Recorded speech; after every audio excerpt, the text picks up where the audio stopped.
side while he held his friend, calling for aid until his voice failed.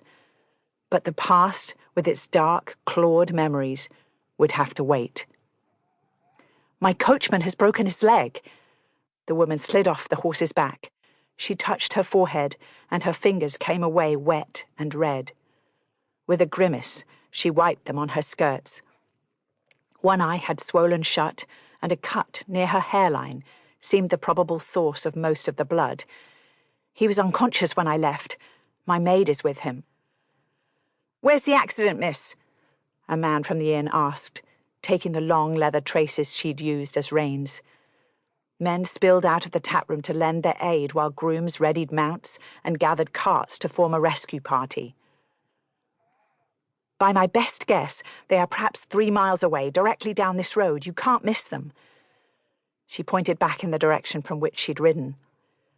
Waving over a fellow, whom he'd seen eating with the locals at the morning meal, Ethan said, "We'll need a surgeon. Sir, do you know where to find him?" "Yes, Milford, I'll fetch him." The man donned his hat and scurried down the road toward the village. The woman swayed on her feet, appearing less warrior-like by the minute and more like a maiden about to faint from blood loss.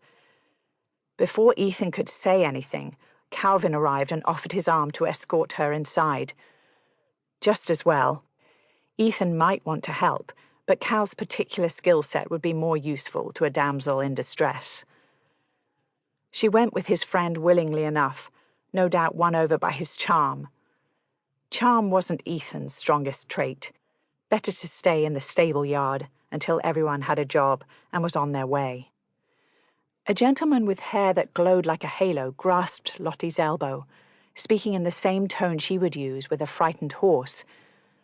"Perhaps you should sit. Your head wound is still bleeding. Frankly, you need help as much as your coachman." Her escort offered Lottie a seat in the public room, which she took, moving with precision to avoid further irritating the bruises making themselves known. After crawling out of the wreckage, she'd not thought beyond flinging herself atop a carriage horse, then praying she'd stay seated long enough to find a doctor.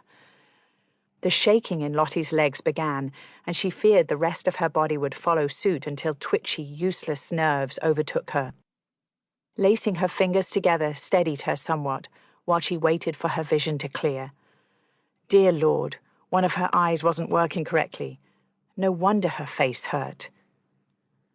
She tried to focus on the man who'd helped her. His striking features and perfect attire seemed more suited to a London drawing-room than a Warwickshire country inn. "What brings a pretty fellow like you to a town like this?" A disconnect between her ears and mouth made the words come out slow and slurred. Mercy, her head hurt.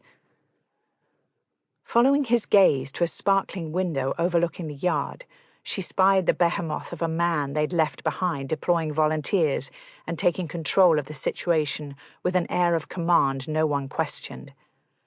Ah, he must be here with the man using his impressive presence to get things done. The man's confidence amidst an emergency didn't hurt his aura of competence. Fresh blood seeped past her lashes. Wincing, she turned from the scene and wiped an already filthy hand over her eyes. The innkeeper's wife arrived with water and a stack of cloths. "I'm Mrs. Pringle, dearie. Let's look at your head and see what we're about, shall we?" Lottie waved a hand. "It's nothing serious at any rate. I'm sure I'll be fine with a bath and rest. My coachman needs a doctor far more than I do." Clean tables and the scent of fresh bread made the inn warm and cosy. Hopefully the room upstairs would be as welcoming. She desperately wanted to get her bearings, then find a tub and a bed. A bath would be heaven. The elegant stranger pushed. "Please, miss, let her clear away the blood." Chilly air danced over her cheek as the commanding man from the courtyard entered the room.